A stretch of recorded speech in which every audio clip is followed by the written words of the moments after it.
ഇന്ന് നമുക്ക് വളരെ ടേസ്റ്റി ആയതും കുറുകിയ ചാറോട് കൂടിയതും പക്ക നോർത്ത് ഇന്ത്യൻ സ്റ്റൈലുള്ളതുമായ മുഗളായി ചിക്കൻ എങ്ങനെ ഉണ്ടാക്കുന്നതെന്ന് നോക്കാം. ഇത് അപ്പം, ചപ്പാത്തി, റോട്ടി, റൈസ് ഇങ്ങനെ ഒരുമാതിരി എല്ലാത്തിന്റെ സൈഡ് ഡിഷായിട്ട് ഉപയോഗിക്കാൻ പറ്റുന്ന വെറൈറ്റി ആയിട്ടൊരു ചിക്കൻ കറിയാണ്. ഞാൻ Lisha. Welcome to my channel thecoffeemug. ആദ്യമായി നമുക്ക് ഈ കറിക്ക് ആവശ്യമായിട്ടുള്ള ചിക്കൻ മാരിനേറ്റ് ചെയ്ത് വെക്കണം. അതിനായി ഞാനിവിടെ 750 ഗ്രാം ചിക്കനാണ് എടുത്തിരിക്കുന്നത്. ഇത് നന്നായി ക്ലീൻ ചെയ്ത് മീഡിയം സൈസിൽ കട്ട് ചെയ്ത് വെച്ചിരിക്കുന്നതാണ്. വൃത്തിയാക്കിയതിന് ശേഷമാണ് 750 ഗ്രാം തൂക്കം. ഇതിലേക്ക് 1/4 ടീസ്പൂൺ മഞ്ഞൾപ്പൊടി, 1 ടീസ്പൂൺ കുരുമുളക് പൊടി, 3/4 ടീസ്പൂൺ ഉപ്പ്, 5 ടേബിൾ സ്പൂൺ തൈര് ഇവയെല്ലാം കൂടി ചിക്കനിൽ നന്നായി ഒന്ന് തിരുമ്മിയെടുക്കാം. ഞാനിവിടെ എടുത്തിരിക്കുന്നത് അധികം പുളിയില്ലാത്ത തൈരാണ്. ഇവ നന്നായി തിരുമ്മി ചേർത്തതിന് ശേഷം അരപ്പെല്ലാം ചിക്കനിലേക്ക് പിടിക്കാനായി കുറഞ്ഞത് 1 മണിക്കൂറെങ്കിലും മാറ്റിവെക്കണം. ഇനി നമുക്ക് കറി ഉണ്ടാക്കാൻ തുടങ്ങാം. അതിനായി ഒരു പാൻ ചൂടാക്കിയിട്ട് ഇതിലേക്ക് 3 ടേബിൾ സ്പൂൺ വെജിറ്റബിൾ ഓയിൽ ഒഴിച്ചു കൊടുക്കാം. എണ്ണ നന്നായി ചൂടായി വരുമ്പോൾ തീ മീഡിയം ഫ്ലെയിമിലേക്ക് വെച്ചിട്ട് 1 ഇഞ്ച് നീളമുള്ള കറുവപ്പട്ട, 2 ഗ്രാമ്പു, 2 ഏലക്ക ഇവ ഇട്ട് കൊടുത്തിട്ടൊന്ന് ചൂടാക്കിയെടുക്കാം.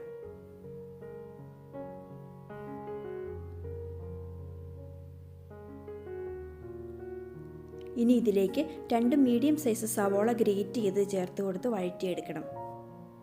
ഗ്രേറ്റ് ചെയ്യുന്നതിന് പകരം മിക്സിയിലിട്ട് നന്നായി പൾസ് ചെയ്തെടുത്താലും മതി. എങ്കിലും ഗ്രേറ്റ് ചെയ്യുന്നതായിരിക്കും കുറച്ചുകൂടെ നല്ലത്. ഇത് നന്നായി ഇളക്കി കൊടുത്തുകൊണ്ട് വഴറ്റിയെടുക്കണം. ഇപ്പോഴും തീ മീഡിയം ഫ്ലെയിമിലാണ് വെച്ചിരിക്കുന്നത്.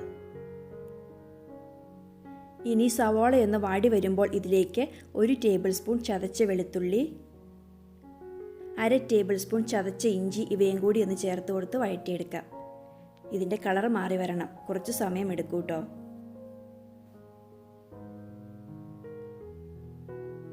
ഇപ്പോൾ കളറൊക്കെ മാറി വന്നിട്ടുണ്ട്. ഇനി ഇതിലേക്ക് നമ്മൾ നേരത്തെ മാരിനേറ്റ് ചെയ്ത് വെച്ചിരിക്കുന്ന ചിക്കൻ ചേർത്ത് കൊടുക്കാം.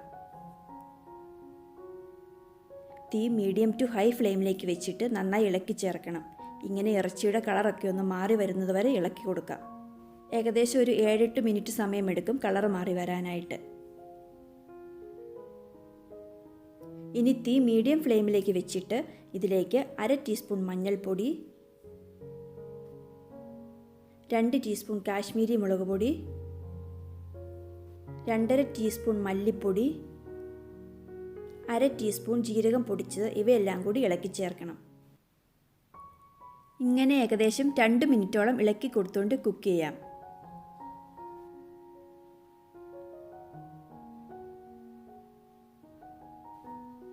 ഇതിലേക്കിനി 5 ടേബിൾ സ്പൂൺ ടൊമാറ്റോ പ്യൂരി ചേർത്ത് കൊടുത്തിട്ടൊന്ന് തിളപ്പിച്ചെടുക്കണം.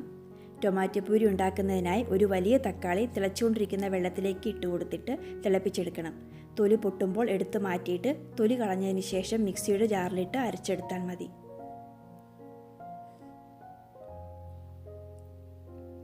ഇപ്പോൾ ഇത് നന്നായി തിളച്ച് വന്നിട്ടുണ്ട്. ഇതിലേക്കിനി കാഷ്യൂ പേസ്റ്റ് ചേർത്ത് കൊടുക്കാം. ഞാനിവിടെ 15 കാഷ്യൂസ് 1/4 കപ്പ് ചൂടുള്ള വെള്ളത്തിൽ സോക്ക് ചെയ്തിട്ട് അരച്ചെടുത്തതാണ്. ഇതിൻ്റെ കൂടെ തന്നെ 6 ടേബിൾ സ്പൂൺ പുളി കുറഞ്ഞ തൈരും കൂടെ ചേർത്ത് കൊടുത്തിട്ട് നന്നായി ഒന്ന് യോജിപ്പിച്ചെടുക്കണം.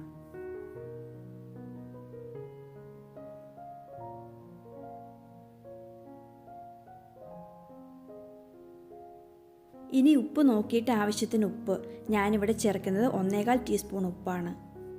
ഒരു പച്ചമുളക് അരിഞ്ഞത്. ഞാനെടുത്തിരിക്കുന്ന മുളകിന് അത്യാവശ്യം നല്ല എരിവുണ്ട്, അതുകൊണ്ടാണ് ഒരെണ്ണം എടുത്തിരിക്കുന്നത്.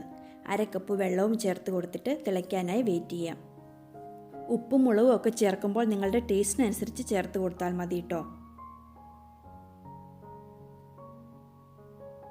ഇപ്പോൾ ഇത് തിളച്ച് വന്നിട്ടുണ്ട്. ഇനി തീ ലോ ടു മീഡിയം ഫ്ലെയിമിൽ വെച്ചിട്ട് മൂടി വെച്ച് ചിക്കൻ വേവിച്ചെടുക്കണം. ഇടയ്ക്കിടയ്ക്ക് മൂടി തുറന്ന് ഇളക്കി കൊടുക്കുകയും വേണം. ഇങ്ങനെ ഏകദേശം 12 മിനിറ്റോളം കുക്ക് ചെയ്യണം. ഇപ്പോൾ ചിക്കനൊക്കെ നന്നായി വെന്തിട്ടുണ്ട്. വെള്ളമൊക്കെ ഒരുമാതിരി നന്നായിട്ട് വറ്റി വന്നിട്ടുണ്ട്. ഗ്രേവിക്ക് എത്ര തിക്നെസ് വേണോ അതിനനുസരിച്ച് വെള്ളം വറ്റിച്ചെടുത്താൽ മതി കേട്ടോ. ഇനി തീ ലോ ഫ്ലെയിമിലേക്ക് വെച്ചിട്ട് ഇതിലേക്ക് 3/4 ടീസ്പൂൺ ഗരം മസാലയും 2 ടീസ്പൂൺ കസൂരി മേത്തിയും ചേർത്തിട്ട് നന്നായി ഒന്ന് യോജിപ്പിച്ചെടുക്കാം. ഞാനിവിടെ കസൂരി മേത്തി ചൂടാക്കിയിട്ട് കൈക്ക് ഞരടി പൊടിച്ചെടുത്ത് 2 ടീസ്പൂണാണ് ചേർത്തിരിക്കുന്നത്. കസൂരി മേത്തി ഇതിൽ കൂടുതൽ ചേർക്കണ്ട കേട്ടോ. കൂടുതൽ ചേർത്ത് കഴിഞ്ഞാൽ കറിക്ക് കയ്പ്പ് രസം ഉണ്ടാകും. പൊടികൾ ചേർത്ത് കൊടുത്തിട്ട് ലോ ഫ്ലെയിമിൽ 1 മിനിറ്റോളം ഇളക്കി കൊടുത്തുകൊണ്ടിരിക്കുക. അവസാനമായി ഇതിലേക്ക് ചെറുതായി അരിഞ്ഞ 1.5 ടേബിൾ സ്പൂൺ മല്ലിയില കൂടി ചേർത്ത് കൊടുക്കണം. നന്നായി യോജിപ്പിച്ചതിന് ശേഷം തീ ഓഫ് ചെയ്യാം. ഇപ്പോൾ നമ്മുടെ വളരെ ടേസ്റ്റി ആയിട്ടുള്ള മുഗളായി ചിക്കൻ റെഡി ആയിട്ടുണ്ട്. ഇതൊരു സെർവിങ് ബൗളിലേക്ക് മാറ്റാം. അപ്പോൾ നിങ്ങളും ഒരു പ്രാവശ്യമെങ്കിലും ഇതൊന്ന് ഉണ്ടാക്കി നോക്കുക. തീർച്ചയായും ഇഷ്ടപ്പെടും. ഉണ്ടാക്കി നോക്കിയിട്ട് നിങ്ങളുടെ ഫീഡ്ബാക്ക്സ് എന്നെ അറിയിക്കണേ. ഈ റെസിപ്പി നിങ്ങൾക്ക് ഇഷ്ടപ്പെട്ടെങ്കിൽ ലൈക്ക് ചെയ്യാനും നിങ്ങളുടെ ഫ്രണ്ട്സിനും ഫാമിലിക്കും ഷെയർ ചെയ്യാനും മറക്കല്ലേ. അതുപോലെ തന്നെ നിങ്ങൾ ആദ്യമായിട്ടാണ് ഈ ചാനൽ കാണുന്നതെങ്കിൽ ഒന്ന് സബ്സ്ക്രൈബ് ചെയ്ത് തന്നെ സപ്പോർട്ട് ചെയ്യണേ.